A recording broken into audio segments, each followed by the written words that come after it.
In una valle dove scorre lento il Piave e dove il Monte Grappa e il Montello fanno da scenario, sopra una rocca si erge un antico santuario mariano. Da quassù, da questo luogo straordinario e carico di spiritualità, si può ammirare tutta la pianura veneta in tutto il suo splendore, fino a Venezia.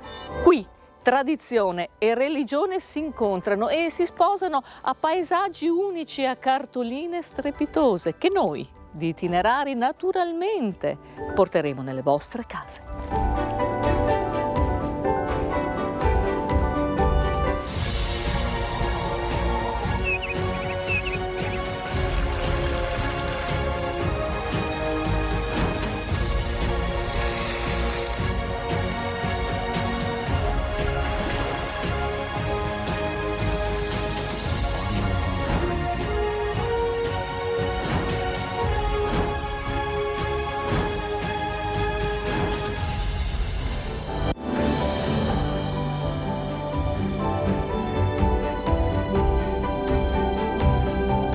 Ci troviamo a Cornuda, 300 metri di altezza, e già nell'anno 1000 qui, sopra questa rocca, esisteva una piccola fortificazione e una piccola chiesetta, un piccolo capitello dedicato alla Vergine.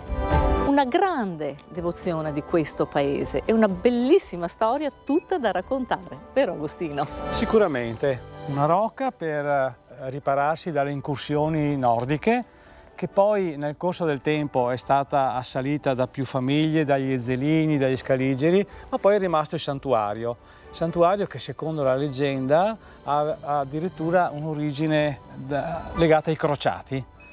Una bella leggenda. Una leggenda che ha trovato il suo fervore poi nel corso dei secoli e secondo la leggenda si racconta che uno dei tre crociati, Iseppo, figlio erede di Pietro da Colbertaldo, abbia portato proprio dalla Terra Santa un virgulto di una quercia. Ma di una quercia molto particolare, vero? Sì, un rovere particolare. Secondo la leggenda sempre su questo rovere si sarebbe appoggiato il Cristo durante la processione del Calvario per evitare la quarta caduta. Destino vuole, Agostino, che la figlia di questo crociato sia sordomuta. E proprio l'aver portato questa pianta dalla Terra Santa ha concesso la grazia alla figlia di questo crociato che ha cominciato a sentire e a parlare. Agostino, passano gli anni, arriviamo al 1300 e la devozione a questa Vergine cresce ancora di più. Sì, dopo le lotte sanguinose, prima degli Ezzelini, poi degli Scaligeri, finalmente un periodo di pace e quindi la gente, i pellegrini vengono qui per ringraziare la Madonna della pace e dei benefici che hanno ottenuto e continuano nei secoli poi a implorare la grazia di questa Madonna. Qui la gente viene anche per fare, oltre che pregare, anche per fare socializzazioni, picnic. E quindi diciamo che il territorio si presta, però facciamo prima un salto indietro ed entriamo in chiesa. Andiamo a vederla questa grande Madonna.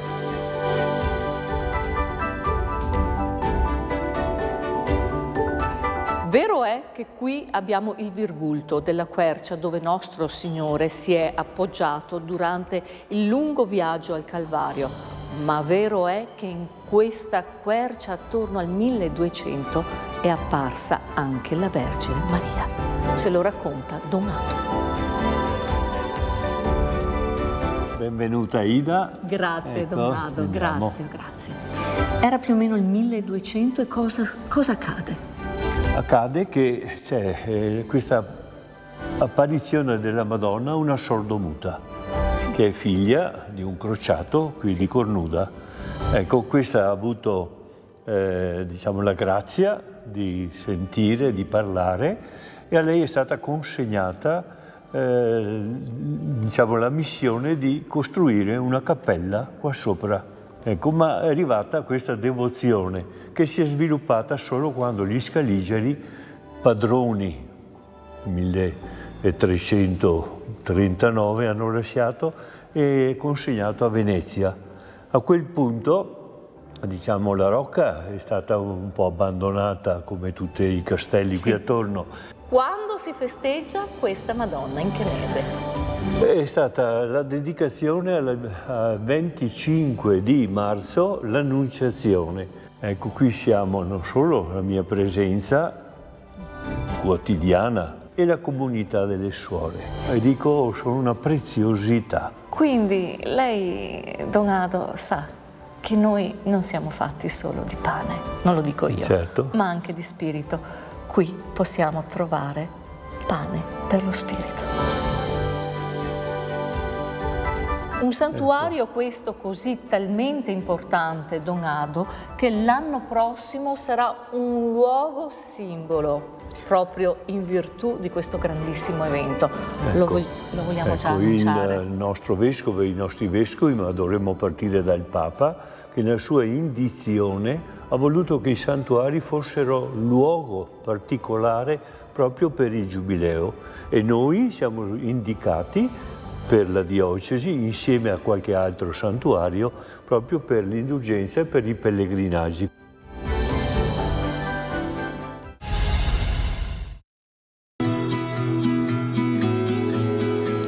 Non potete immaginare la meraviglia che io sto vedendo.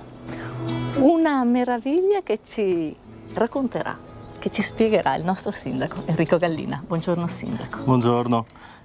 E abbiamo una visuale che spazia veramente qui, non solo fino a Venezia, fino a dove? Qui ci troviamo nel cuore di Cornuda. Qui è il punto di riferimento storico, religioso, culturale della nostra comunità e si affaccia su un territorio ampio.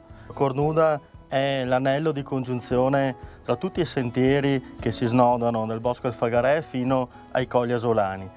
Sentieri molto frequentati, tante persone si recano anche da fuori paese in questi luoghi, proprio con l'obiettivo di vivere un'esperienza all'interno di questo ambiente unico e speciale. E possono trovare anche un'accoglienza particolare, nel senso che l'enogastronomia, le viti, le coltivazioni, tutto un ambiente particolare che mette a disposizione di chi viene nel nostro paese sia la possibilità di camminare in luoghi unici, ma anche di potersi fermare e degustare i prodotti tipici del nostro territorio.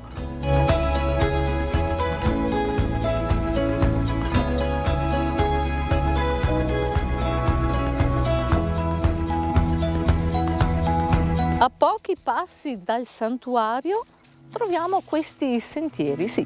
Qui qualsiasi tipo di persona, ma in particolare le famiglie, possono prima far visita al nostro santuario e poi scendere in camminata, in passeggiata per questi sentieri, dei sentieri particolari, da rocca a rocca.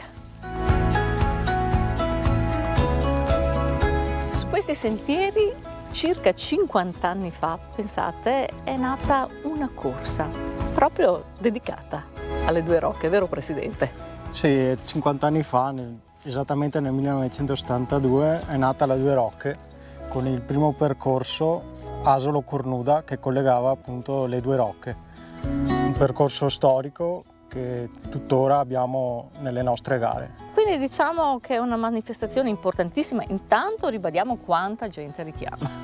Sono numeri importanti. Sì, richiama fino a 6.000 persone da tutto il Veneto e anche regioni limitrofe, che si svolge ogni 25 aprile e crediamo molto in questo format non competitivo e competitivo, in modo tale da includere il più alto numero di persone da avvicinare a questi territori.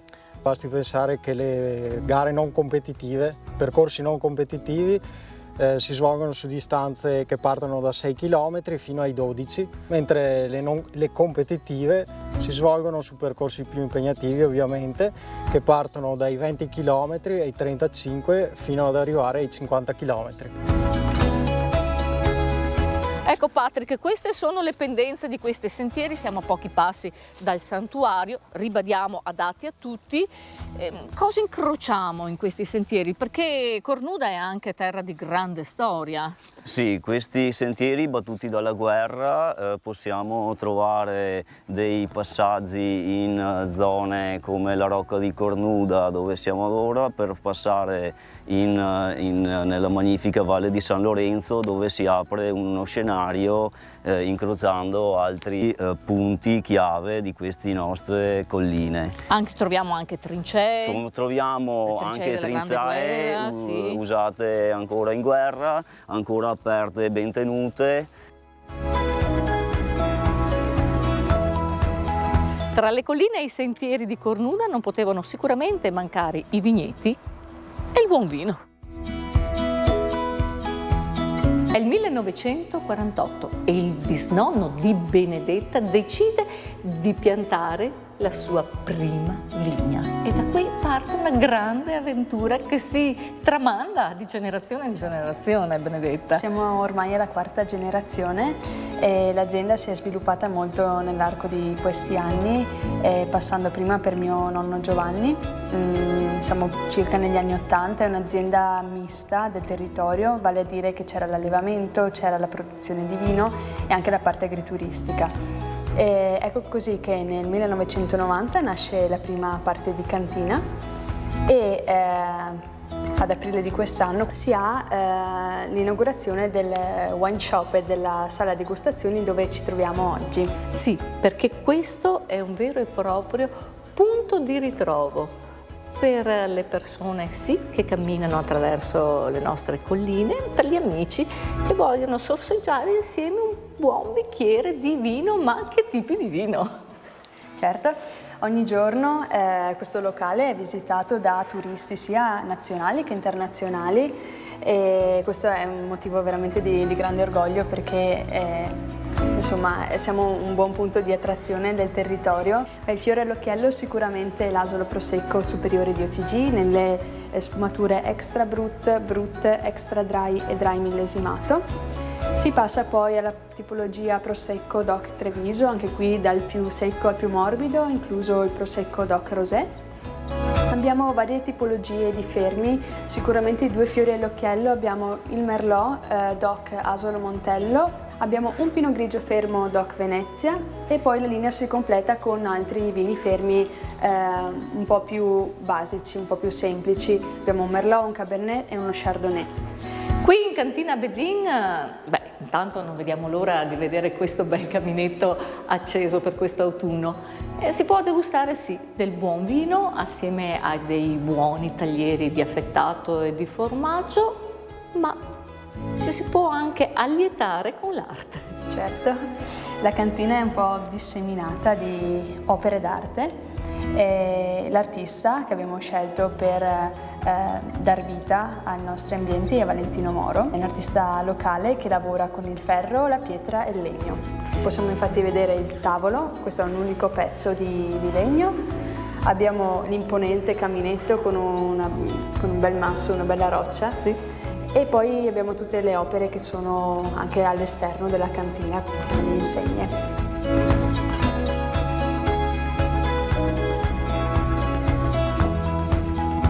Concludiamo questa puntata da questo posto meraviglioso e diverso, dove fare una gita a carattere naturalistico. Ma non abbiamo ancora visto tutto e partiremo proprio da qui per dare valore a questo posto meraviglioso. Grazie di essere stati in nostra compagnia, io naturalmente vi do appuntamento la prossima settimana, sempre qui a Cornuda.